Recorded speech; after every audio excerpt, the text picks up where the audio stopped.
ऐसा देख रहा हूँ कि ऐसा होगा या नहीं होगा, इस चीज पे तय करता है कि 30 से 40 के बीच में जो मैं बोल रहा हूँ कि कारण अकारण बहुत सारे दंगे होंगे और डेकेड ऑफ कन्फ्रंटेशन, सड़क पे लड़ाइयाँ होगी।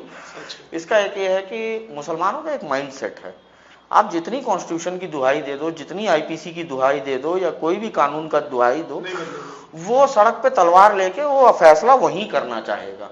आपको उसको वहां हराना पड़ेगा, आपको मजबूत बनना पड़ेगा। आपको जब आप उसको सड़क पे हराओगे तभी नेगोशिएशन टेबल पर जो है ना आप उससे जीतोगे। अगर आप सड़क पे हार के टेबल पे आए बात करने के लिए तो 100% टेबल पे भी हारोगे। ठीक है, इस चीज के लिए मैं पिछले कई साल से अभी इंडिविजुअल्स को ग्रूम कर रहा हूं और ऑर्गेनाइजेशंस को मेंटरशिप और ग्रूमिंग कर रहा हूं, छोटे ऑर्गेनाइजेशंस, ठीक है, जो मुझे सड़क पे दंगा जिता के दे सकता है। क्योंकि दंगा जीताता है कबाड़ी वाला, कबाड़ के धंधे में आप हो नहीं। अगर आप में पराक्रम आ गया, आप में हिंदुओं में एकता आ गई, 50,000 हिंदू अगर चौक पे पहुंच भी जाए, वहां जाके क्या कीर्तन करेंगे अगर वो शस्त्रविहीन है तो? आपके पास टायर नहीं है, आपके पास एसिड नहीं है। दंगे में जितने भी चीजें यूज होती है उस पर दबदबा उन्हीं लोगों का है। फॉर एग्जाम्पल दंगे के एक आहट जो होती है अब कैसे होती है वो भी बता रहा हूं आपको। आप बताएं फिर मैं भी कुछ। ठीक है, आप कार लेके जाइए, 4-5 बैटरी वाले के पास जाइए, बैटरी वाला बोलेगा कि भैया एसिड खत्म है, नहीं है मेरे पास, जबकि एसिड उनके पास हमेशा रहता है, ओवर स्टॉक। एक कोई परिवार का, मुसलमान परिवार का आदमी जो है, जो कि एक परिवार के लिए 20 किलो 30 किलो चावल खरीदेगा वो महीने का, अगर वो दुकान पे आके ये बोलेगा कि भाई 2 बोरी दे दीजिए, 3 बोरी दे दीजिए, अगर उनके परिवार बोरी के हिसाब से चावल खरीदने लगे तो समझ लो कि भैया कुछ शुरू होने वाला है। कबाड़ी वाले के पास में जाकर अगर बोलोगे कि खाली बोतल चाहिए और कबाड़ी वाला बोले कि बोतल नहीं है मेरे पास, तो 100% अब तो इमीडिएट शुरू हो रहा है ये। तो ये इंडिकेशंस है। ठीक है, स्टेट हैज टू इंटरवीन। हमने पूरे देश भर में हिंदू संगठनों को और लोगों को हमने मैप करके देख लिया है।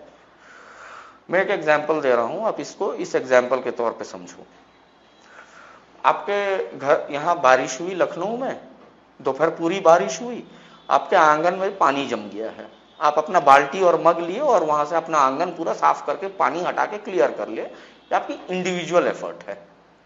ठीक है, पर अगर लखनऊ में 15 दिन कंटिन्यूस बारिश हो रहा है और 5-5 फीट 6-6 फीट का पानी हर जगह एरिया एक एक खंड में भरा हुआ है, तो स्टेट हैज टू इंटरवीन। ठीक है, बाढ़ का स्थिति में तो यहां गंद मच गई है बहुत ज्यादा। ठीक है, आप वेरी सिंपल एक्सरसाइज करके देखिए। इंटरवीन करने के लिए क्यों कह रहा हूं, आप एक मकर जाल में फंस चुके हो, एक सिंपल एक्सरसाइज कीजिए। आप अपना लखनऊ को ही ले लीजिए, भारत के प्रत्येक शहर का यही हाल है, एग्जाम्पल लखनऊ का दे रहा हूं। गूगल मैप पे जाइए, आपके शहर में अंदर आने और बाहर निकलने के कुछ 5-6 मेन रोड्स और रास्ते होंगे, हाईवे, जहां से लखनऊ के अंदर लोग आते हैं और बाहर निकलते हैं। इन सभी रास्तों पे आप देखिएगा कि मस्जिद और मदरसा बने हुए हैं। उलेमा का एक कॉल पे 10,000 लोग तो आ ही जाते हैं, तो आपके रोड्स ब्लॉक हो सकते हैं।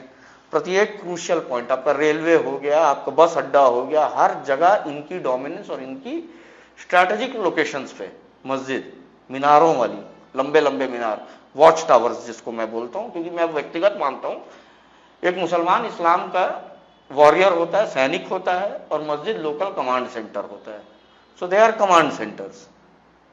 ये सभी आप पूरे जब पॉइंट्स पिन्स गिरा लो गूगल मैप पे और इनको एक लाइन से जोड़ो, तो आपको लगेगा कि आप एक मकर जाल में फंस चुके हो, जहां से आप, उनकी मर्जी रहेगी तो आप अपने शहर से भाग सकते हो, नहीं तो आप शहर से भाग भी नहीं सकते हो।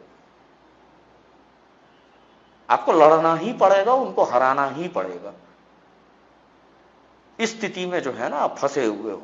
तो 30 से 40 का जो डिकेड है, इसको प्रिपेयर करने के लिए अभी हमारे पास में 5 साल 4 साल जो भी है, भारत भर में जहां जहां जिसको रीस्ट्रक्चर करके और मजबूत बना सकते हो, उसको बूस्ट कर सकते हो, उनके लिए बाहर से अंदर से जहां से भी फंड्स अरेंज करके फंड्स दे सकते हैं, हम लोग कर रहे हैं। क्योंकि वी आर वेरी क्लियर, ऐसे वैसे जैसे तैसे तुम गजवा करोगे, हम लोग कदमों तले रौंद देंगे, जीत हमारी होगी। ये सुनिश्चित करना बहुत जरूरी है। ना इस चीज को लोग इस तरह से भी लेते हैं कि आरएसएस है, मोदी जी